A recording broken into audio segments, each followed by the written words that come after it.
9:42 minutos. Bueno, aquí tenemos a distinguidos representantes del sector de la construcción. Está Fermín Acosta, que es presidente de la Asociación de Constructores y Promotores de Vivienda, ACOPROVI. Héctor Bretón, vicepresidente de ACOPROVI, y Luis Rivas, que es abogado. Entonces, ellos están interponiendo un recurso de inconstitucionalidad contra la ley 6-86. Vamos a explicarle al país qué plantea esta ley y por qué el recurso de inconstitucionalidad. Muy bien, muchas gracias por recibirnos por aquí. Es un placer estar con ustedes.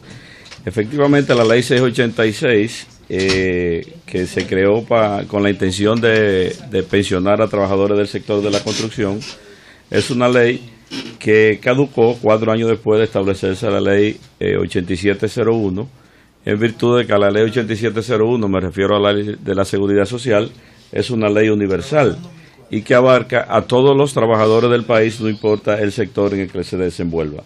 Entonces, esta ley pues le da cobertura a los trabajadores en general, de pensiones, de seguridad en cuanto a salud y también en cuanto a riesgos laborales. El fondo de pensiones solamente es para pensiones.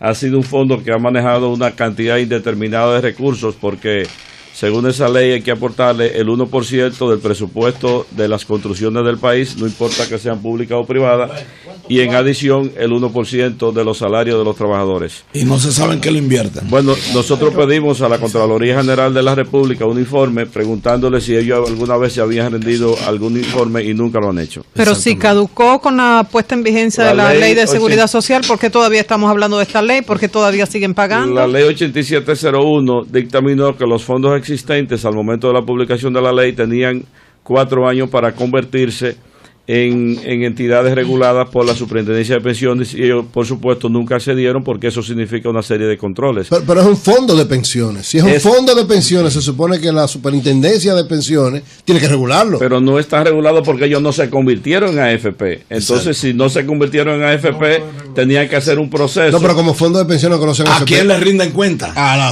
No les rinden cuenta porque ellos tenían que convertirse en una entidad que manejara fondos de pensiones de acuerdo a la ley 8701. Okay, pero entonces el fondo de pensiones debería intervenirlo, sino porque se supone que si están administrando fondos de pensiones de trabajadores tienen que ser regulados por la Superintendencia de Pensiones. Pero ellos tenían que convertirse. No, pero perdón, déjame explicarte eso, para que entonces no presides mí.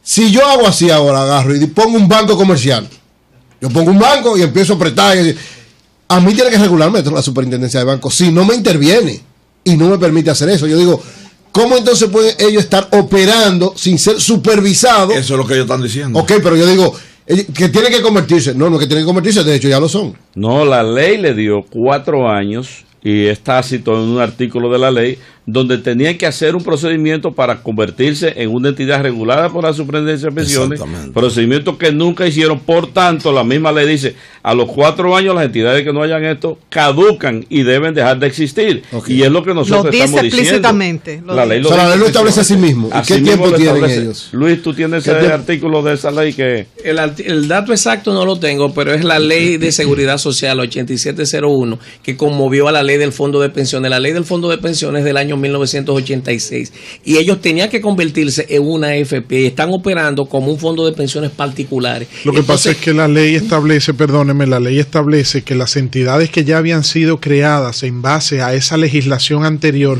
tenían un periodo de tiempo X para readecuarse y registrarse conforme a la nueva ley. Exacto. Okay. Pero lo peor es aún que ellos tienen bufete jurídico y abogados en todo el país, que si tú tumbas una pared, por eso van y te notifican y te cobran. Bueno, mira, ¿y ustedes tienen que pagar doble? Por supuesto, porque nosotros pagamos la seguridad social. La general, pero, y esta que es y del esta sector. que es particular, que nosotros no la pagamos y que le decimos a todo el mundo que no lo pague. Yo debo 26,000 pesos. Primero, la ley no los faculta a ellos a cobrar, sino a la Dirección General de Impuestos Internos, que no lo hace.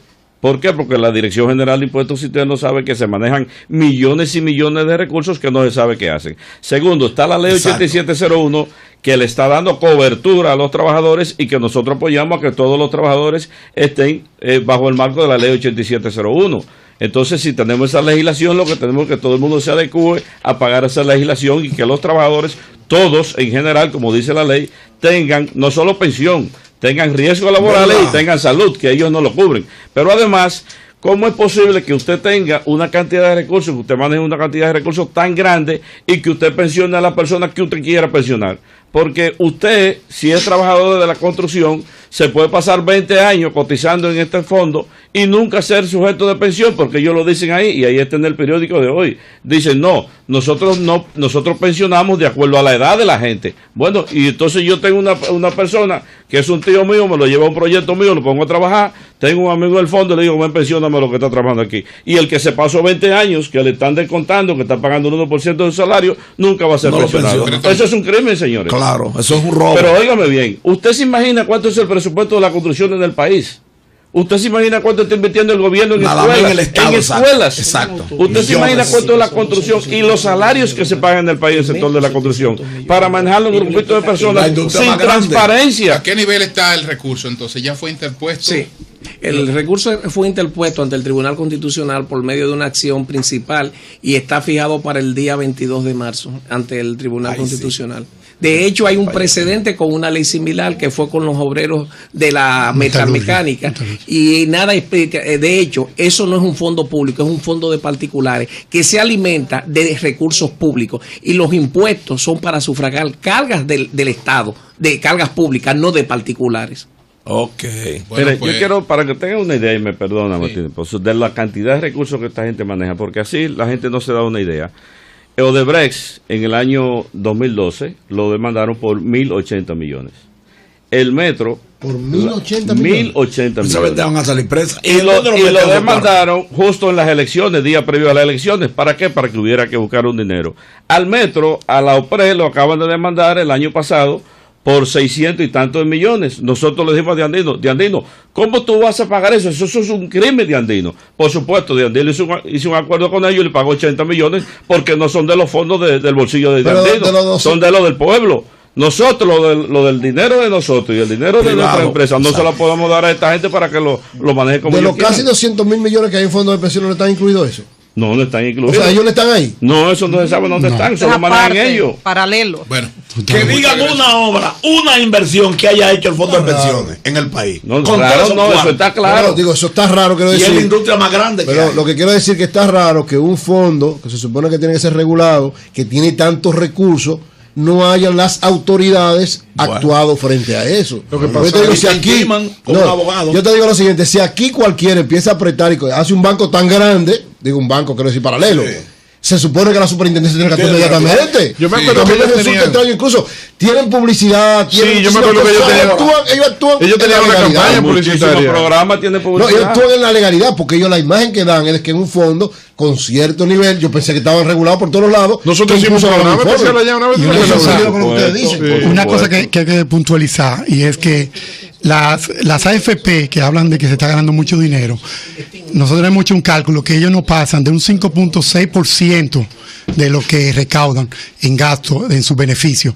Sin embargo, este fondo, según la misma ley, tienen capacidad, tienen potestad para poder tener el 50% de lo que recauda para gastar en gasto administrativo y cualquier cosa que ellos quisieran. 50%. Dice, para fines sociales. Y fines sociales puede ser un mortorio o un cumpleaños. Claro, claro que sí. Señores, esta ley es un adefesio, además de que es inconstitucional ya. Bueno, pues, ¿cómo se llama el presidente del fondo de pensiones? El presidente no sabemos, porque el que está en la prensa es el director ejecutivo. ¿El director ejecutivo quién es? Luis Martínez Clark. El presidente del Consejo del Ministerio. Gracias a Fermín Acosta, presidente de la Asociación de Constructores y Promotores de Vivienda, a Coprovi, a Héctor Bretón y a Luis Rivas. Son las 9:51. Volvemos a los teléfonos. Exacto. De inmediato.